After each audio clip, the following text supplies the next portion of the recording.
Welcome to Primetime, everybody, and welcome back to our 61 Days of Primetime. I'm your host, Hunter Chambliss. I'm joined by my co-host, Chad and Carrie. How's it going, guys? It's going great. Okay. Yeah, we are on the 1970s of our 61 Days of Primetime. If you don't know what that is, Chad, you want to go ahead and explain what we're doing for the Halloween season? Yeah, sure. We had an idea. This is not a new idea that for me and Carrie. We tried to do this last year and it didn't work out that well because we just had a new baby and we just really couldn't get to 61 movies. But we were like, hey, Hunter, what if we did a 61 days where we do we start spooky season early at the beginning of September. We go through all throughout September, all throughout October. And we're going to watch 61 movies, and it's going to be 6 from different decades. So we started in the 1930s. We're going all the way up to this decade, the 2020s. And now we get to go through different decades to experience some movies that we've already seen, but a lot of new stuff. And we've already seen a lot of really fun new stuff. Some we didn't like and some that we loved. But going through the 30s, the 40s, the 50s, and the 60s, I think some decades were better than others, and yet I'm extremely excited that we were able to get through all of that. And then I'm really excited to see what's to come. But it is becoming a little bit daunting. However, now we're at the 1970s, and we do have 6 movies to talk about for this decade as well. And I gotta say, right off the bat, I think this might be the weakest of the decade so far that we've gone through. And I'm interested to talk about the movies still, even though I don't think a lot of them were great. So yeah, I mean, it's a little bit unfortunate that this one, it isn't that great. I'm interested to get into it, but we are going to go on to the 80s, 90s, 2000s, 2010s, and 2020s. And then as soon as we get done with all of those, and we're taking a bit of a breath, we are going to do a live show where we talk about one of the greatest horror movies ever made, in my opinion, the original 1978 Halloween, speaking of a 70s movie. And so we're going to watch that and then talk about it and just have a lot of fun live. And then we may also talk about Hocus Pocus, which is a lot of nostalgia filled. That'll technically be a 60-second movie, but who cares? It's always fun to talk about. And then we might also go through and release what our overall ranking is for all 61 or 62 movies. And that's going to be really fun. We're going to do that on Halloween night. So very, very excited about that. After, I guess, we're going to take our son trick-or-treating, and then we'll go ahead and we'll do a live thing after that, and have some good spooky fun before the other holidays. But with that being said, go back and check out some of our older videos. But then right now we're going to cover the 1970s. So if you guys are ready, let's go ahead and get into our first movie. Let's do it. All right. So we're going to discuss.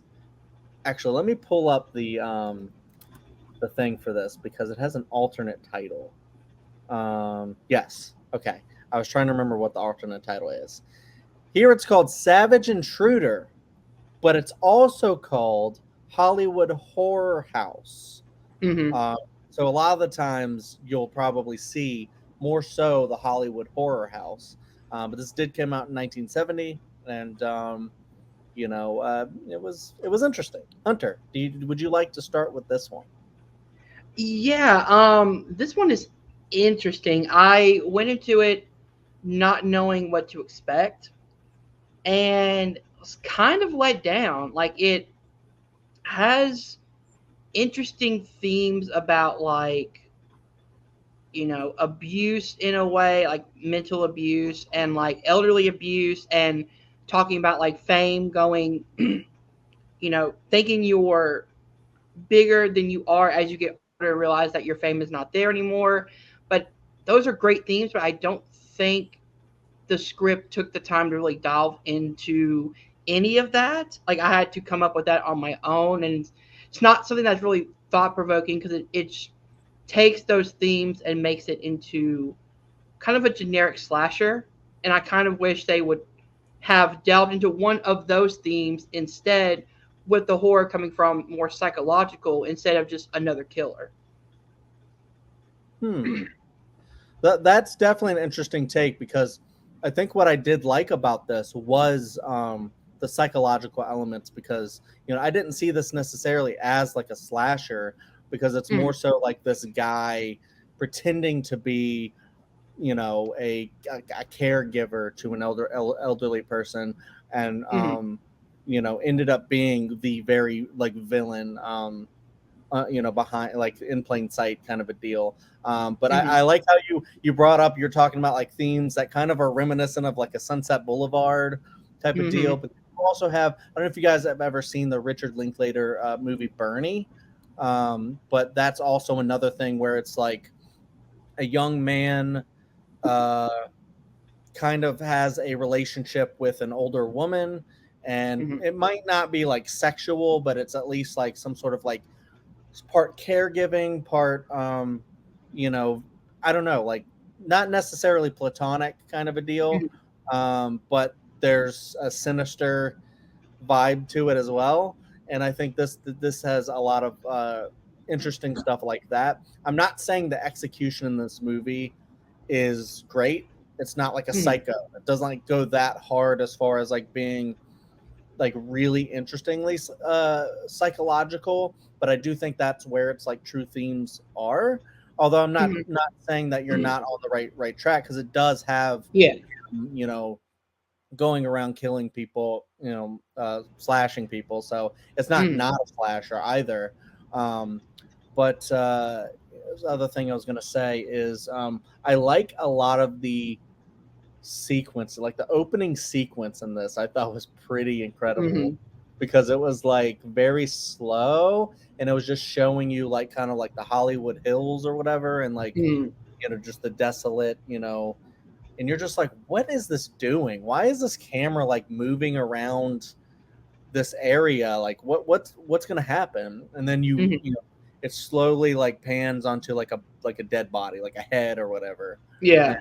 um it looks really really creepy and really good, as far as like the staging of the body parts. And you think about like something like that actually happened, like making a discovery like that, and it just sounds so Mm-hmm. scary. And you listen to enough like true crime podcasts and stuff like Harry has, and you're going to just imagine like something like that being like a real thing that could happen, like you discovered body part somewhere. um, Mm-hmm. so I think that's like really what gets into like the horror of this, and the fact that we're doing a blanket spoiler for all of these movies. So Yes. if you want to go back and watch some of these, and then come back and engage with our discussion, Mm-hmm. comments, stuff like that. Um, Definitely do that, because we're spoiling it, unless you just don't care, which Mm-hmm. is fine. Then Welcome. I'm just gonna say, because at the end he wins. Yeah. He kills her, and then like is like propping up the bodies and stuff. It almost reminds me of like a tourist trap kind of a deal, where it's Mm-hmm. like turning people into puppets and things like that, and just like really really creepy stuff. But it's almost like he likes the idea of having her around rather than having her actually around, and Mm-hmm. or whatever. And such a sinister character with this guy. So and it feels like I'm being like really positive on it. I agree that this is not a very good movie, but I don't think it's really bad either. I think it's It's more. not the worst on this list. Oh, definitely not. I think it's like in like the mid territory, where I Mm. think there's some cool parts to it, but it's definitely not in its execution something that you're going to be like Alfred Hitchcock did this, or anything like that. So Hitchcock doing this theme and this premise would have been awesome. Taking yes, that I psycho agree. theme. Yeah, I agree Yeah. 100%. But yeah, so it's a mid movie, but I enjoyed some of it. I wouldn't be rushing back to watch it again though. Carrie. Yeah, this one might have been my least favorite. There were two though from this set that I did not care for. So Hmm. they're kind of equal in my book. I know it's kind of like a Sunset Boulevard, but like a really bad version, and he's a slasher. um, uh, yeah, I mean, it's not really a very enjoyable movie. Like I didn't really find the characters. They were like bad versions of characters you can watch in other movies, and I didn't think it was like the cinematography, direction, like nothing was done, I felt like, particularly well. There were some cool ideas in there, I think, but that's about it. The kills were like really scary. Is like the biggest, I think, compliment that I would give it. If that's what you like and that's what you're going for. Although you have to sit through a lot of other stuff to get to them. So yeah, the middle of this movie seemed to drag on a lot. Yeah. And that's where, like, the premise can only get you so much, in my opinion. If the middle drags a lot, then I just become less interested in what's going on in the film.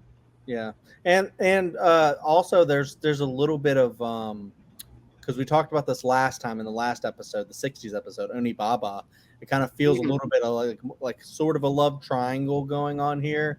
In this one, but it's just like nowhere near as interesting as Oni Baba.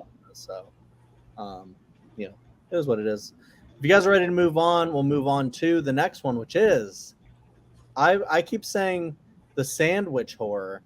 Called the Dunwich Horror.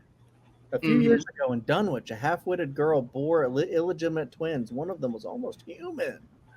So a little bit of Rosemary's Baby going on there. A little bit of Evil Dead going on there. A little bit of if only it was as good as those films. A little bit of H.P. Lovecraft going on there. It's definitely a Lovecraft film. It's one of those where it has a lot of ideas and it's just the execution.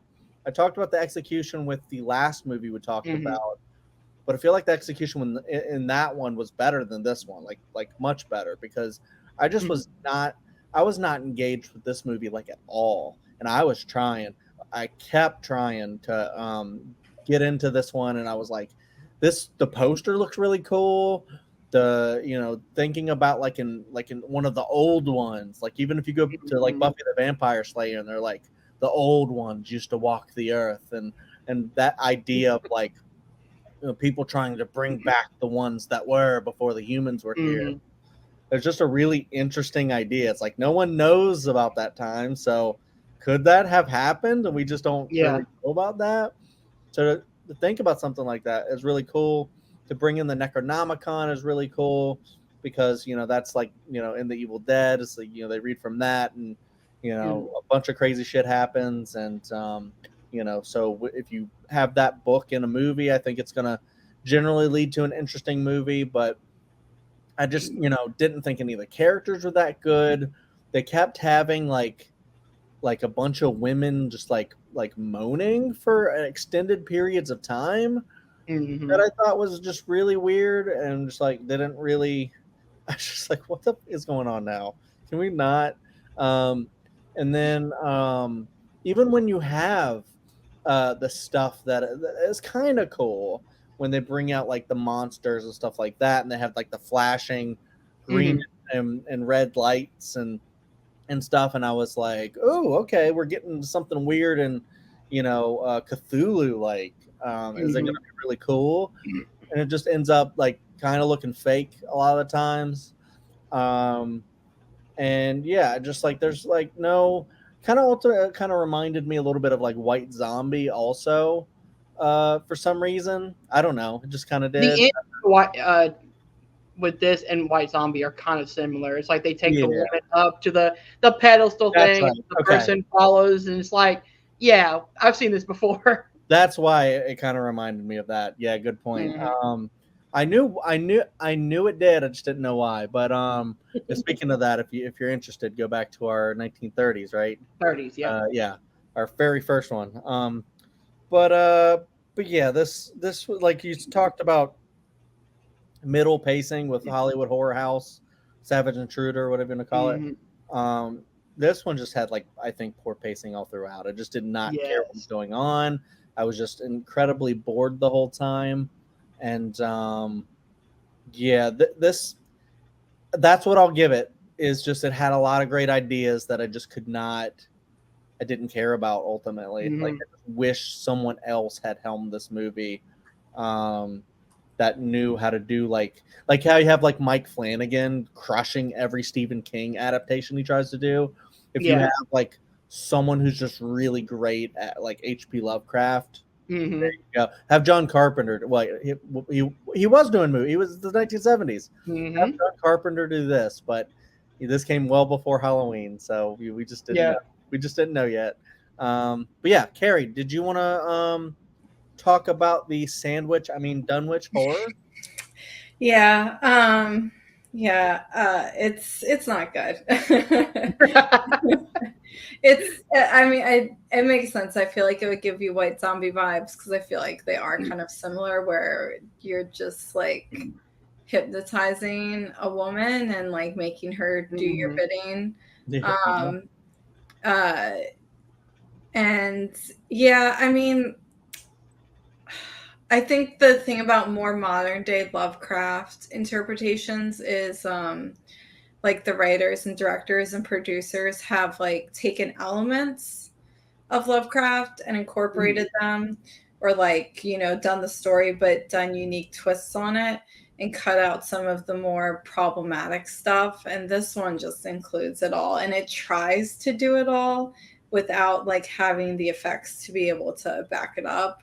Mhm. Um, so yeah, not another one I really would not rewatch. It's not very Mhm. enjoyable. Yeah, makes sense. Yeah, Okay. I'm the same way.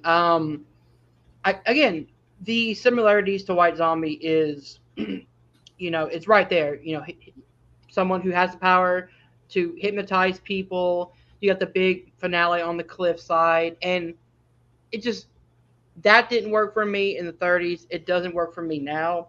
I was bored all the way through the movie. I couldn't. Had to force myself to finish it because I was like, I gotta do this video, but it's not one that I would willingly rewatch. I just there's so much stuff in there. As Chad said, there's good ideas in there, but again, with kind of like the first one, you have great ideas, but it's executed poorly. Um, I even think the acting was very subpar. The main guy didn't connect with me. The acting was just not good at all. The directing was again subpar. It felt like you tried to do too much, and at the end, it did not work. I think I said this in the chat, but there was a moment that I was like, "This is a poorly done Wicker Man," because they tried to talk about like Mhm. you know sex and positivity and things like that. That the Wicker Man, the '70s one did really well, and we'll talk about that later. This one doesn't take that momentum and go with it.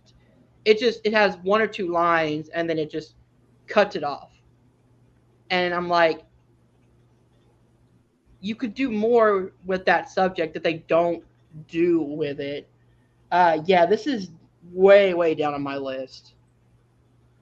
Yeah, and you mentioned the acting of like the main guy, or like the I guess the villain guy, Wilbur. Hmm. That's Dean Stockwell. He's like a very like well like respected actor and stuff. So this Hmm. must have been like a really early one for him because he's been in a lot of stuff. And yeah, I would probably like peg that up to maybe the direction of the movie That could then, be it. because you know if you have like, even like an actor, or a lot of actors that are normally very good, or Hmm. but I just want to mention that it's like not like a no one or anything. So that was Yeah. kind of interesting point. um all right, so we can move on then to a Wes Craven classic, The Last House on the Left, the original one. Yep. So, Carrie, do you want to Start with start Carrie. with this? Oh, yeah. I'll start with this one. This is, I mean, I guess a trigger warning if you don't already know that there's a trigger warning here. But this Yes. film like heavily features sexual assault. It's very difficult to watch. It is also it's a revenge film. Not where you know a young woman and her friends get assaulted and murdered, and then one of the woman's parents finds her and realizes the people who did this to their daughter have like coincidentally just like asked to stay in their house because their car broke down. I mean, I don't think their car even really breaks down. It's like they're trying to escape from the cops and everything. Um, this one is, yeah, it is. It's a very difficult watch, but it's a very interesting film as well about the nature of revenge and like what lengths you will go to for pure revenge. Um, so it's a very interesting film. Um, I think it's good, but yeah, it's very difficult to watch. It's certainly, I don't think, for everyone. And I think it's interesting as like kind of an experimental film almost, and some of the ideas it deals with. But um, yeah, it's a complicated one. Hunter. Yes, this was the second time I watched this movie. I did it for another podcast. And yeah, it is a very hard watch, but I will say, even though this isn't my type of genre, like the revenge films like that, I think this one was done really well. I think the technical side of it was done really well. Um, and then it's like the third act goes completely bonkers, which I love. I kind of like the over the top gore and things like that. Um, even though this one wasn't really over the top, it was more realistic, which I like. It felt more like a grounded horror movie than a fantastical horror movie, and that goes to show how good, how great of a director Wes Craven was. He could make something like this that's more realistic, and then go and make something like A Nightmare on Elm Street that's really fantastical and has that supernatural element to it. I'm not going to say this is my favorite, but it's higher up than the last two. Where I liked what Wes Craven was going for, and it felt very real and grounded, and very very interesting experiment to go with this type of filmmaking. Yeah. Yeah, this is Wes Craven's like first movie. So Mm-hmm. of course it's gonna be like a little bit messier. Um, but a lot of times I like find that kind of really interesting when you have a filmmaker like Wes Craven Mm-hmm. who has made some of the greatest horror movies ever made, and it's also a guy who like always wanted to break out of the horror. Like horror was like a an in for him, and then he always like wanted Mm-hmm. to go out and make his big drama or something like that that would actually get nominated for an Oscar, um, just like the screenplay for Scream should have and didn't. But Mm-hmm. you know that's beside the point. Um, but yeah, so with a lot of like complexity of Wes Craven wanting to break out of that, but then end up being like one of the greatest horror directors of all time. Of course, he's definitely on the Mount Rushmore, is what I'm saying.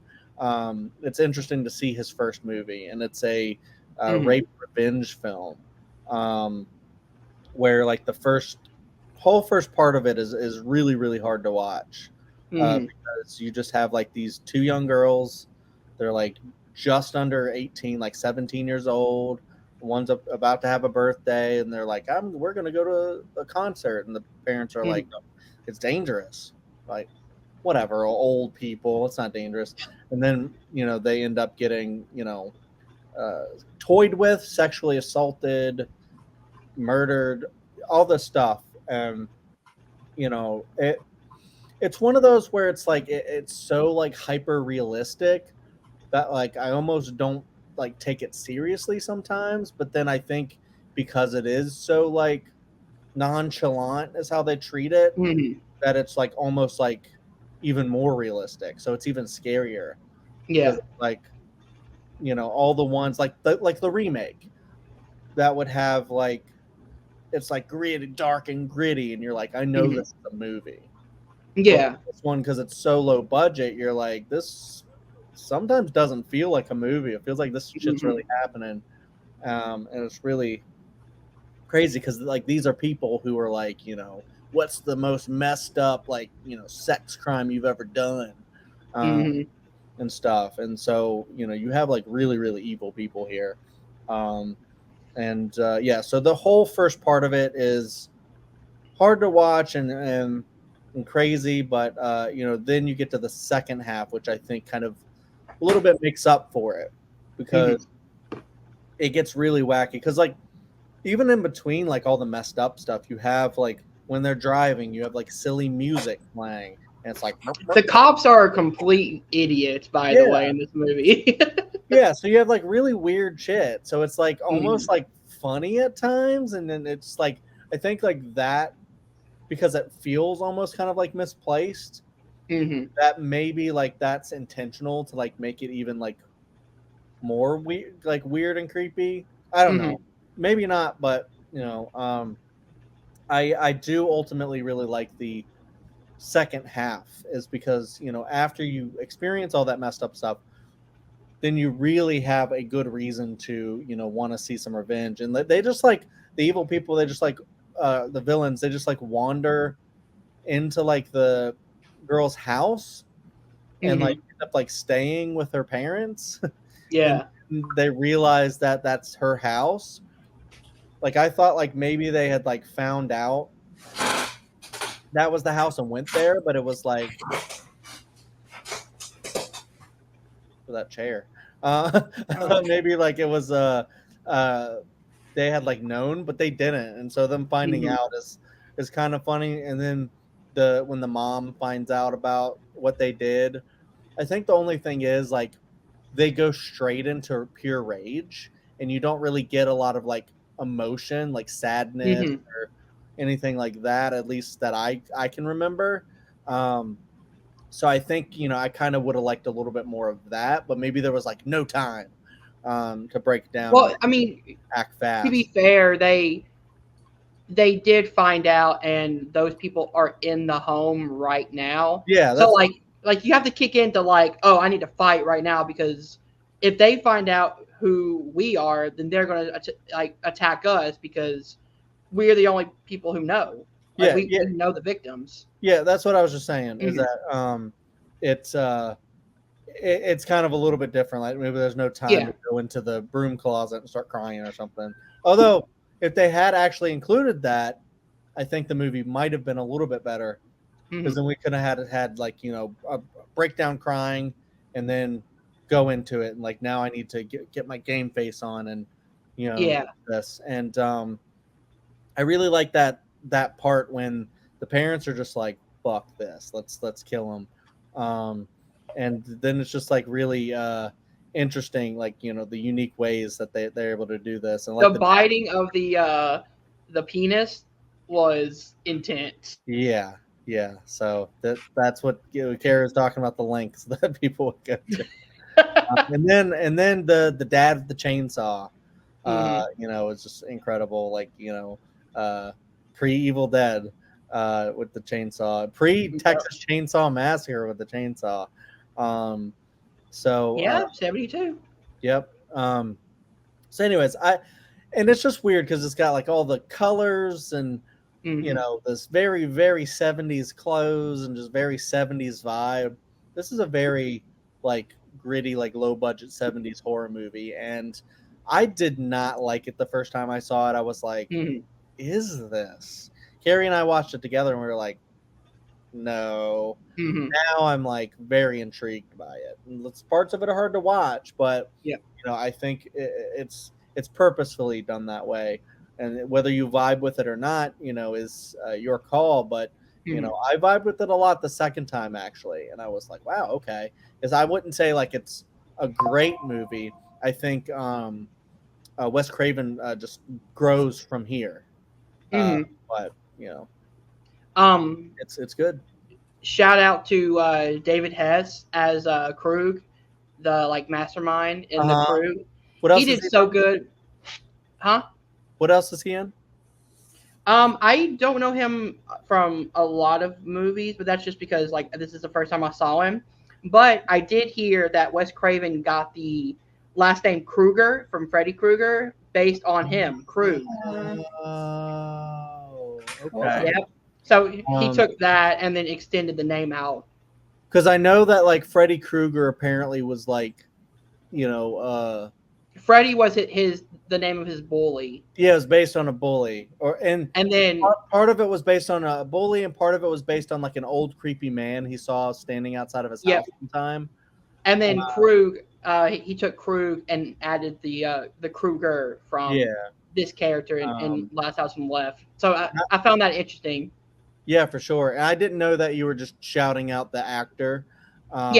For this role, I thought maybe you were like, "Oh, David Hess. I love him in so many things." But no. It's like it's not like he has like an extensive like career, but No, but like in this film, he's terrifying. Oh, he is terrifying, very hateable, of course. Yeah. I also want to shout out the apartment scene where they first go to the apartment to buy the weed, and I love that it doesn't like draw it out. Like it immediately like they lock and shut the door, and you're like, oh shit, like something's about to go down. Because like I don't know what, but like immediately they get the two women in the apartment, and they immediately shut the door behind them, and you're like, oh god. Yeah, and I think like what we're approaching it too from like today, it's like very, don't want to say quaint, because it's like still fucked up. But like if you look back at it, like we've seen really messed up shit too, and like modern movies that it's like going back to this, I'm like, yeah, it's really bad, but like it's not like. I mean, I would say something like, "I'll Spit on Your Grave." I think is actually worse done than this one, because that one is just like it's just there for the exploitation of it. Yeah, it gives you more of a story with the fucked up shit that happens. Yeah. But the point I was trying to make though is not to say that this isn't bad. Of course it is. But what I'm saying is like at the time, this is what like was really shocking to people because they hadn't seen anything like it. And like they're used to like stuff like Psycho and stuff like that, which is like bad because it's got a dude like peeping on someone, but you don't got like this happening. Yeah. And so I think that this is like, really like groundbreaking in that way. Where you can say maybe they could have kept it to themselves and we wouldn't have a rape revenge genre, or maybe, if that's like, and kind of a credit to like feminism, and it's like, like pointing it out is like saying stuff like this happens. So we need to be careful, watch the signs, protect people. Because I do see what you mean about like if it just stays hidden from the public, then it's like we know that stuff happens. So if we can show like not, and I'm not trying to glorify it, but showing it to the audience like, hey, this stuff really happens. Be careful, and as you said, know the signs and know. If something seems off, do something completely different to get yourself safe. Maybe can help people in the long run as well.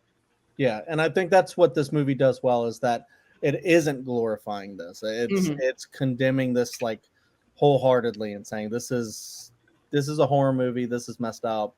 Yeah, and it doesn't. Not only does it not glorify it, but doesn't.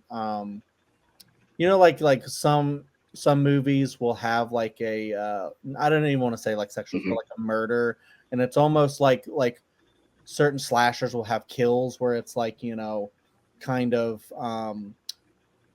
making it seem really cool, like oh that was an awesome kill kind of a deal, like we people do as horror fans, Yeah. And you realize, like, what are we doing? Like, we're like cheering murder right now. So I don't. It's a very special thing to be a horror fan. But Yeah. let's move on. The But thing with the kill scenes is that, at least for me, I can justify it by being like, well, I know I'm watching a movie. I know this is practical effects. This is an actor who got paid. Blah blah blah. I can rationalize the distinction of it, where I'm like, I'm watching actors and a product that, like, if I was watching a documentary, like a horror, like a murder documentary, I wouldn't act like that because I yeah, know it's real. yeah, of course, yeah. I Mhm. wasn't trying to talk about like the Mhm. difference between reality and movies and stuff. I was just Yeah. talking about like how things are done in the movie, whether it's Mhm. you know like celebrating it or condemning it. I don't know. It's a whole Yeah. conversation that we don't have to get into right now. But yeah, I think we all are on the same page. That Last House on the Left is pretty good. Mhm. Um, so we move on to another one that I really like, Sisters. Mhm. Brian De Palma movie. What the devil hath joined together, let no man cut asunder. Cut Hell asunder? yeah. Cut asunder. Hunter, are you starting with this Uh, one? Yes, you are. yeah. I really love this movie. I went into it not knowing it was a De Palma movie. So when I saw that, I got very excited. I love the twist and turns of this movie. I love how, it starts off one way, and then you kind of get hints of what's going on, like, her being a conjoined twin. You just or a Siamese twin. I'm sorry. Um, Same thing. you realize, yeah, and you realize that, like, oh, like, this is a personality thing as well. Like, it's like, Danielle and Dominique are like Dominique's the murderous one and Danielle is the good one. I love stories like that where it's like almost it feels almost like Malignant in a way. Like, I wonder if Malignant got an idea for that from Sisters, where it's like somebody connected to you in a way that you, one, can't remember them doing anything, and two, one is good, one is evil. I love stories like that. Margot Kidder is great in this movie. I absolutely love her in a lot of stuff. She's really good in this movie. The acting is really well done, and De Palma has really really good shots of, like, long hallways, and like going from the bathroom to the living room, and you get to see like the body on the other side of the room, and you realize, oh, that the body's stashed in the couch and things like that. And then you have the big twist ending with her and her ex, and you realize what that was. Bernard Herrmann score is amazing in this one. I really enjoyed this movie. Yeah, this movie does have like a lot going on for it, Mhm. and I will say I also really loved it. Um, and I just I'm becoming like a big Brian De Palma fan. I mean, Mhm. speaking of the 70s, right? I love Yeah. Phantom of the Paradise. I love Carrie.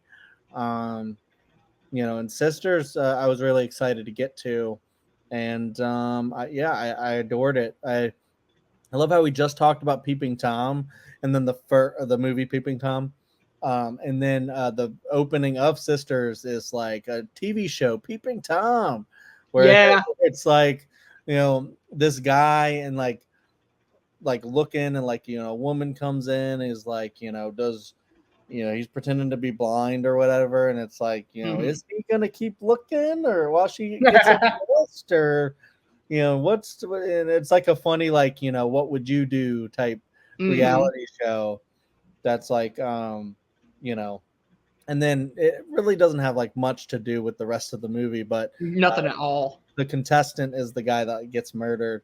um and I like how that just kind of like it's just kind of like a stream of consciousness up until like he gets Mhm. murdered, where it's just like a normal movie, and then all of a sudden he's like going to like celebrate her birthday or something, like bring her a cake, Yeah.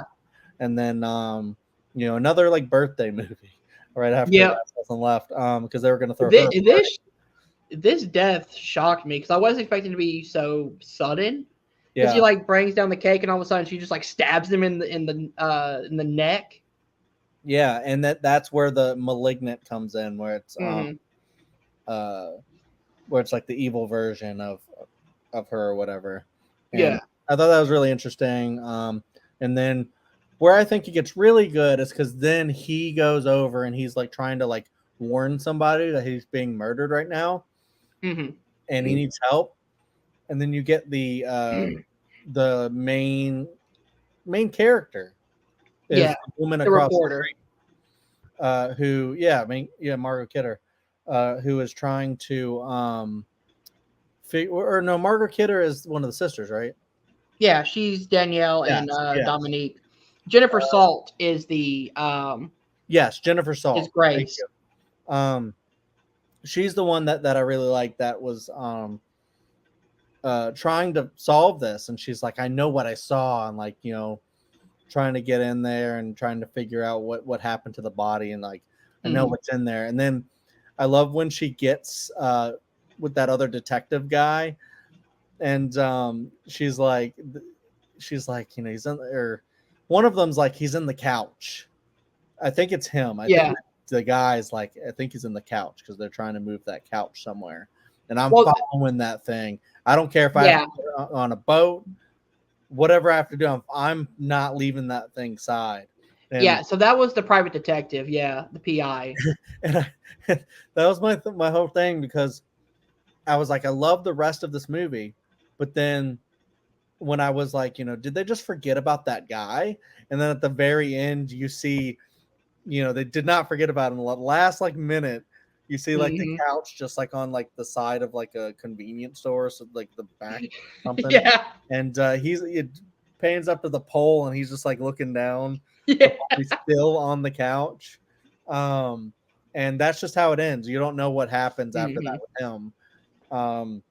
But I love that whole side plot where he's trying to go with the body, because the real story is, you know, her trying to go and find out like what is going on with this like conjoined twin business. And, you know, then he finds out that she's like in a mental institution run by run by the guy from Phantom of the Paradise, the main guy.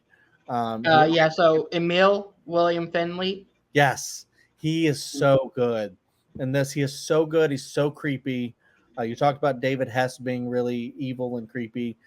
This guy is that as well, because he's got patience, and he's like assaulting his patients. And then the scariest part, I think, is when she rolls up to the place and she's trying to, you know, be like, you know, I got my eye on you. I'm calling.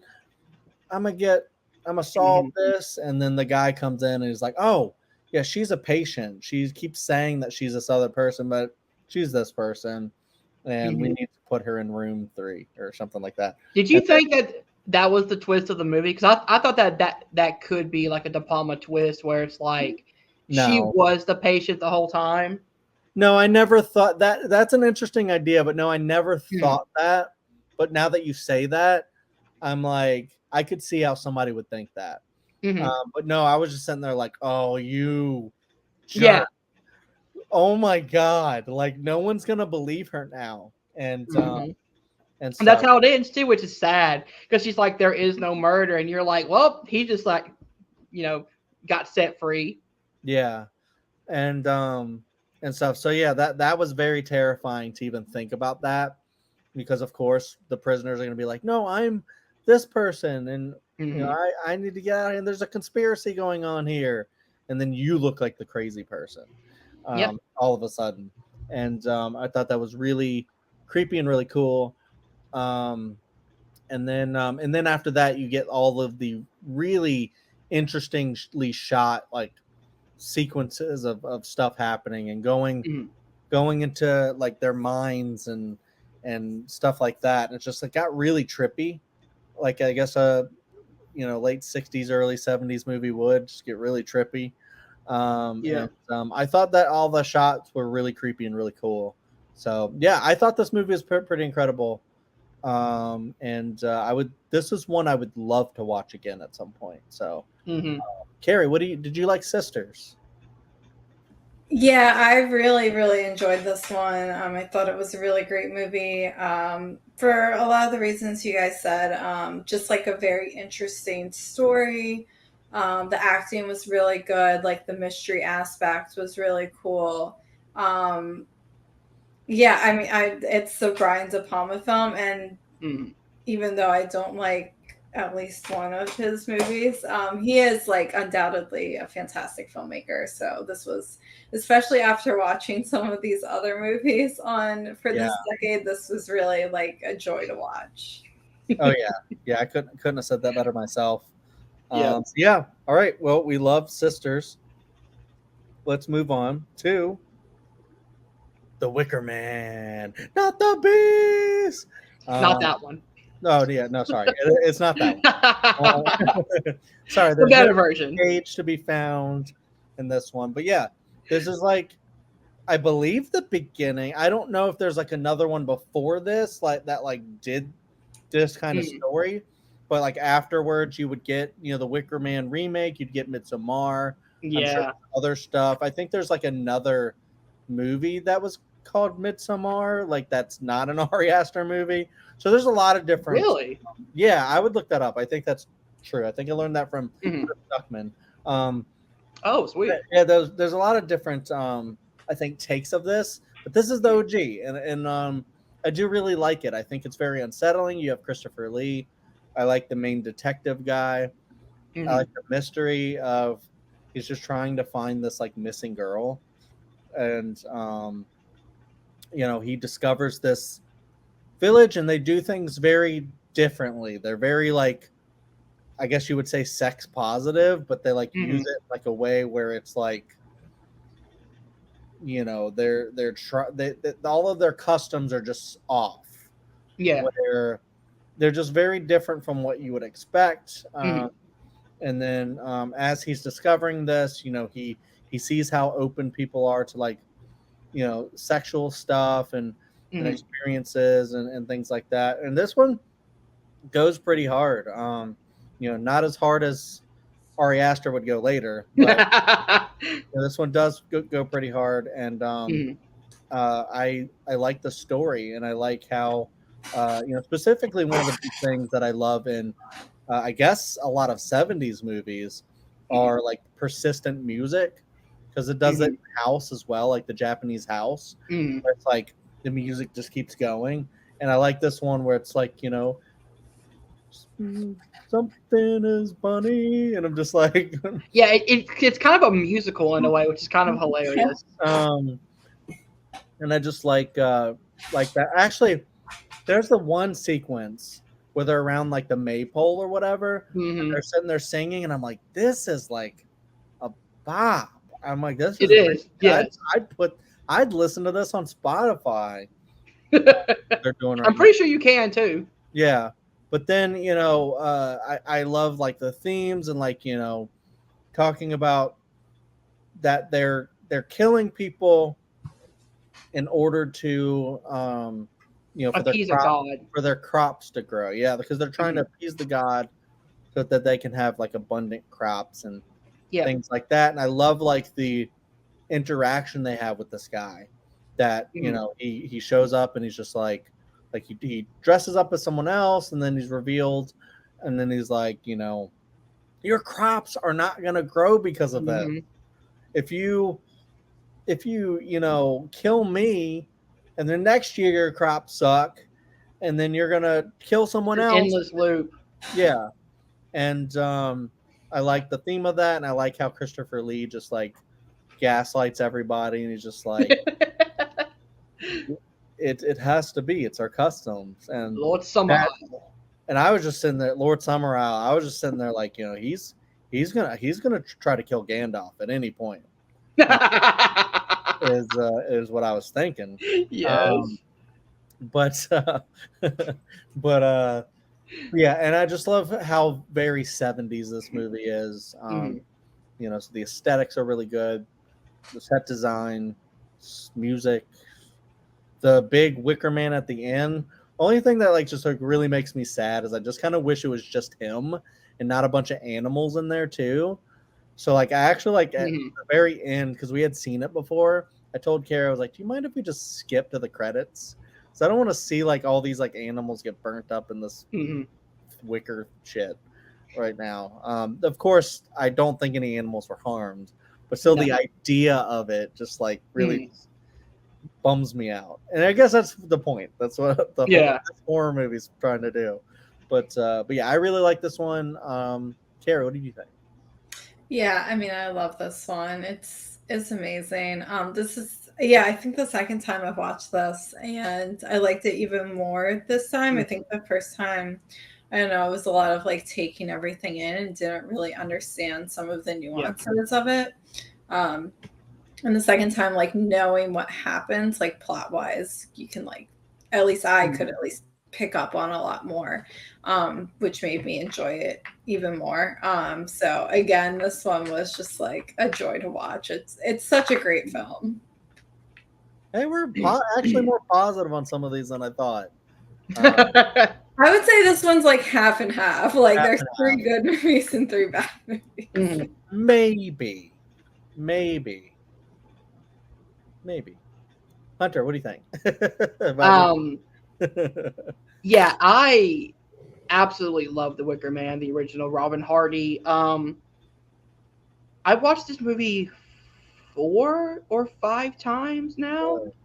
Yeah, I keep going back to it. And I think that's why I love Midsommar so much, is because I love The Wicker Man, the original one, and watched it multiple times, and then went to that one and was like, oh, this is a grander version of that, because Ari Aster had the budget to do stuff that Robin Hardy in the UK couldn't get away with. So You just like the style, yeah. I love the style, you know, just this big open like horror that takes place during the daytime is super terrifying to me, because horror at night you kind of expect it, but when the horror happens during the daytime in the sunlight and you're looking at this, big open area, it is even more terrifying, because to me, when you're watching a horror film, the nighttime is where all the bad stuff happens, and once daylight hits, that's supposed to be your salvation. Like, can I make it to daytime?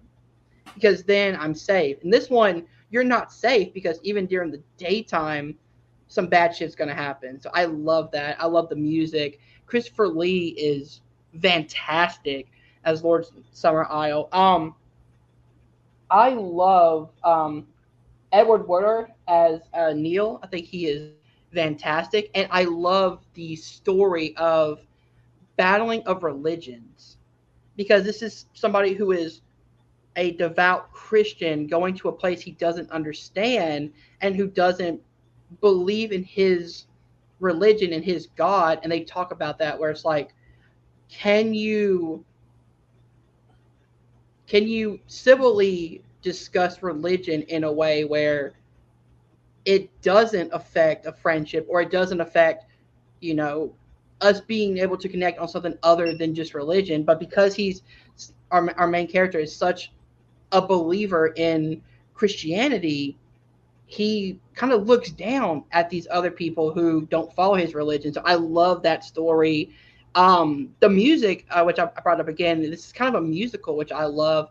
A lot of great songs. The ending is terrifying, because you have this big sculpture and it just gets set on fire, and Neil is screaming, and you just see kind of the sunrise happens. It's kind of beautiful and also very tragic. I I I really love this movie. This is probably one of my favorite '70s horror films. Nice, nice, nice. I like that. I just wanted to really quick touch on something you said about Mhm. the religious stuff, because it got me thinking about like late '60s, early '70s types of movies Mhm. where they are doing a lot of like religious like thought, like philosophical thought and stuff, and then you Yeah. would get newer versions later on that would do something different, but like Mhm. also interesting, but just different. Like where you have this, and it is like a very religious kind of difference, and you get a little bit of that in like a Midsommar and stuff like that later on, but it's Yeah. less of the religious discussion kind of deal. I feel like you have that with also like the Planet of the Apes series.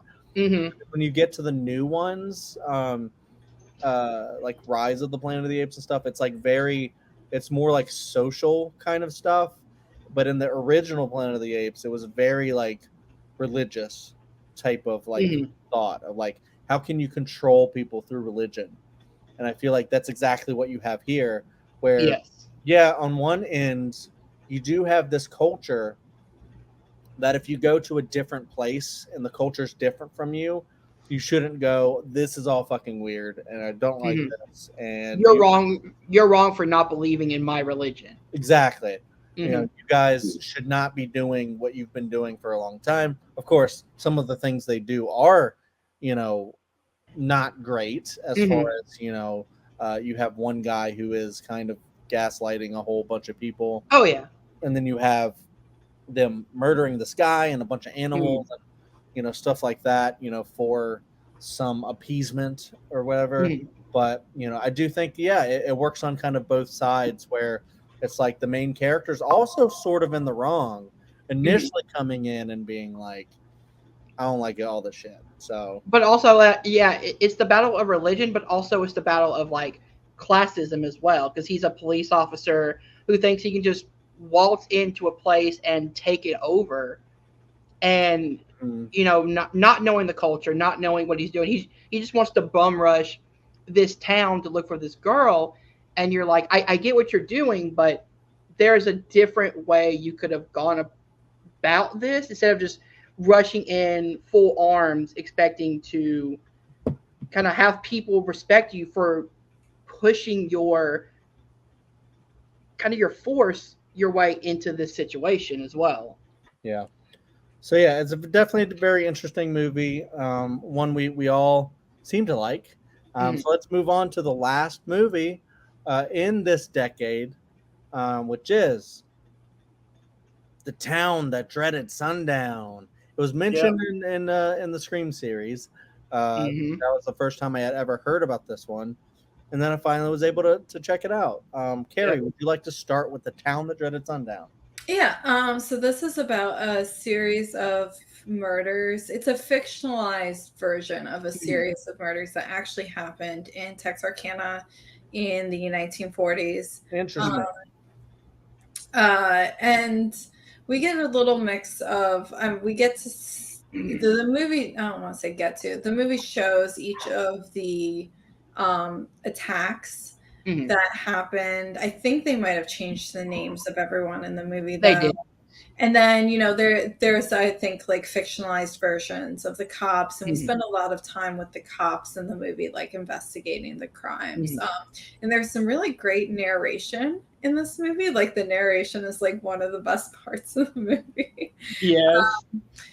I thought overall it was well done. I thought it was scary more so like when I looked up the actual crimes, like that was scary. Although there were some definitely, I think, scary points in the movie just because the guy in the mask is just so scary. Like he like Mhm. is like running around the cars and he just like pops up out of nowhere and everything is Mhm. really, I mean, incredibly brutal. So that part of it is really scary. Um, yeah, I don't know if I think overall though, like it's a slasher, but it feels just like kind of a series of Mhm. murders without really Mhm. much plot otherwise. They try to develop a plot, I guess, with the cops Mhm. investigating, but it's honestly a lot of it's just like kind of a series of murders and attacks. So I think just like story wise, it's not really the best movie. Like I think this could probably be done a little bit better if someone is going to do it. I don't think it needs to be redone, but yeah. Yeah, Hunter. Yeah, so they actually did a remake of this back in 2014, same title, and that one had the same problems as this one. I think the story could use some work. Um, this has almost a feel of a less good version of Zodiac, where you have like they changed the name of the victims, but you have the victims, you have the real life story behind it, but I couldn't get into the cop aspect of it. I will say the killer, I think, is really well done. There are some great moments where he pops up, as Carrie said, pops up in other locations. I think the mask is really well done.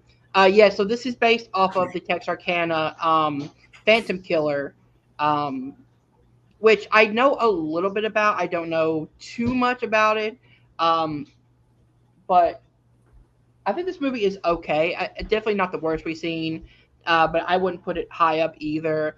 To me, it's like right in the middle. I think there are some really good kills, like the trombone kill. I think is awesome.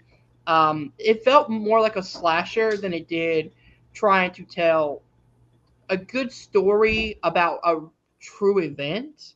And I think if they would have leaned into the truth aspect of it with some good slasher moments, it would have been better than giving us a sub with the cops that I didn't really care about. Yeah, I mean, I think like maybe like what could have made it a little bit better is if they did have like some sort of like central character to like follow throughout the piece. Yeah. Because you mentioned Zodiac, and you have Jake Gyllenhaal's character who's trying to find out the real story, like who is the Zodiac, and he's like so obsessed, and he even puts himself in danger sometimes because he's got to get the scoop. He's got to like he's just obsessed with the story and just can't figure out. But the filmmakers of this movie, Town That Dreaded Sundown, hadn't seen David Fincher's Zodiac, so they didn't know. Is what I'm trying to say. But I do kind of like liken this to movies like Halloween and the Texas Chainsaw Massacre and stuff, where it is about a killer, like a realistic style killer.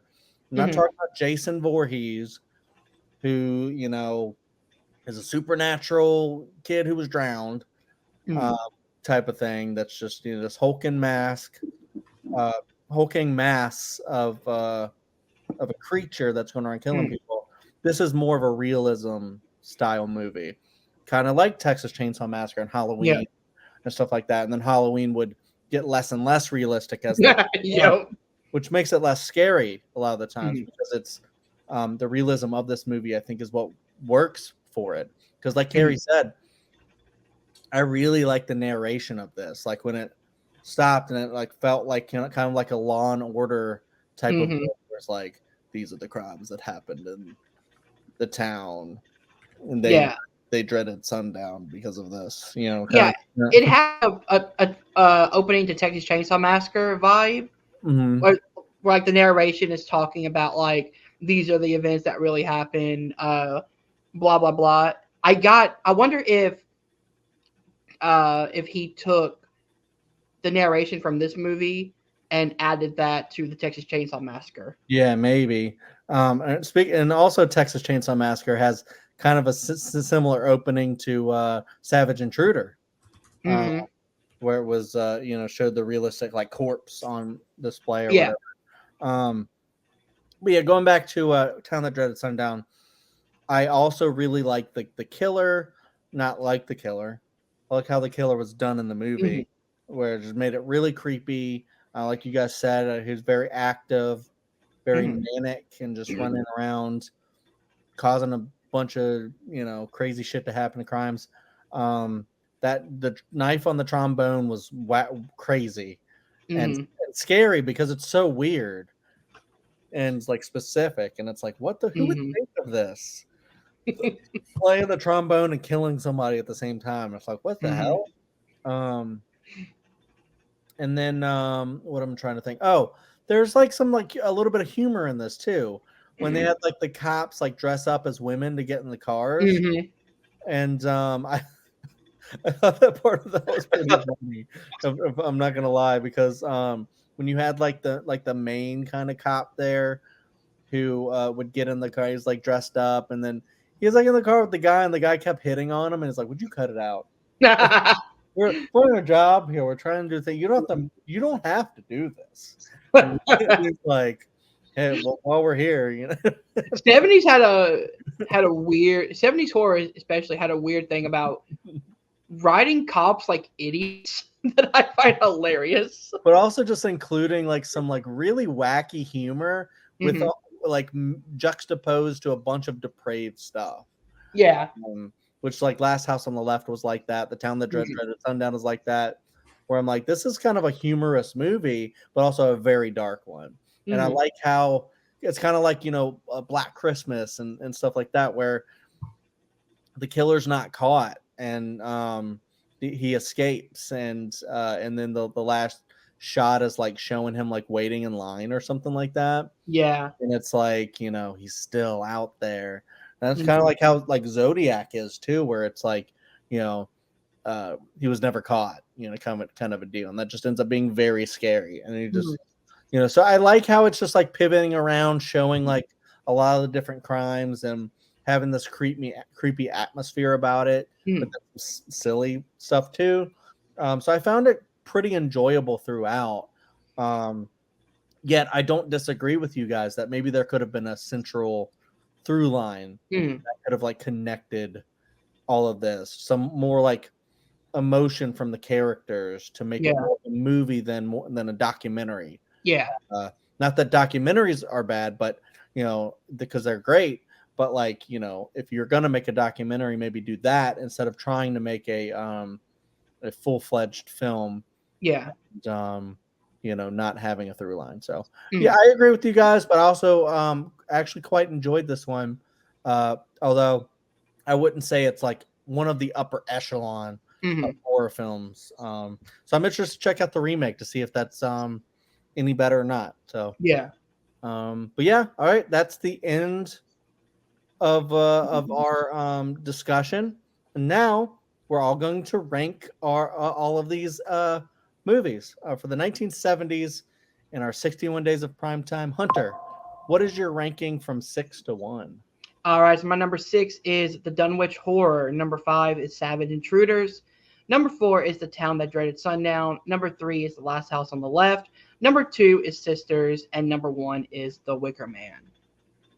All right, my ranking slightly different, but I not at the bottom, but at the top. My number 6 is the Dunwich Horror, or Sandwich Horror, Dunwich Horror. My number 5 is Savage Intruder. My number 4 is The Town That Dreaded Sundown. My number 3 is The Wicker Man. Ooh, interesting. I'm gonna switch it. My number 3 is The Last House on the Left. I've been like switching these all day, like trying to figure out which one is what. I'm gonna go last on the House on the Left. I think Wicker Man is more cohesive. So I'll go Last House on the Left at 3, Wicker Man at 2, and Sisters at 1. Carrie, what's your ranking? Okay, yeah, mine is the same as Hunter's, except my bottom 2 are switched. So my number 6 is Savage Intruder, 5 Dunwich Horror, 4 Town That Dreaded Sundown, 3 Last House on the Left, 2 Sisters, and 1 Wicker Man. Nice. Wow. Okay, cool. All right, so that's the end of our 70s. Like I said at the top, you know, go back, watch our 30s, our 40s, our 50s, and our 60s. Yep. Especially, I thought the 60s was pretty fantastic. I love that slate. And the 70s was kind of a little bit better than I was giving it credit for. After our discussion, sometimes that'll happen. You go, oh, actually, I did like that one, actually. But a couple of them were not very good. Yeah. And then we're going on 80s, 90s, all the way to the 2020s. And then we're going to do our big live stream. So check all of that stuff out coming forward. And if you want to know what the next of the movies are, you know, I've already teased this. I can link. Actually, let me go ahead and just play. This is the slate right here. Just so you're aware, and we're now halfway done. So we have another half to go. We're behind, but we're going to get it all done before the end of October. And now here's some of the stuff. We got The Changeling, Deadline, Inferno, My Bloody Valentine, Hello Mary Lou, Prom Night 2, and Beetlejuice will be next week or next videos. Slate. And without further ado, Hunter, go ahead and close it out. All right, guys. If you did enjoy this, please hit that like button, subscribe to Welcome to Primetime, and remember, stay scared.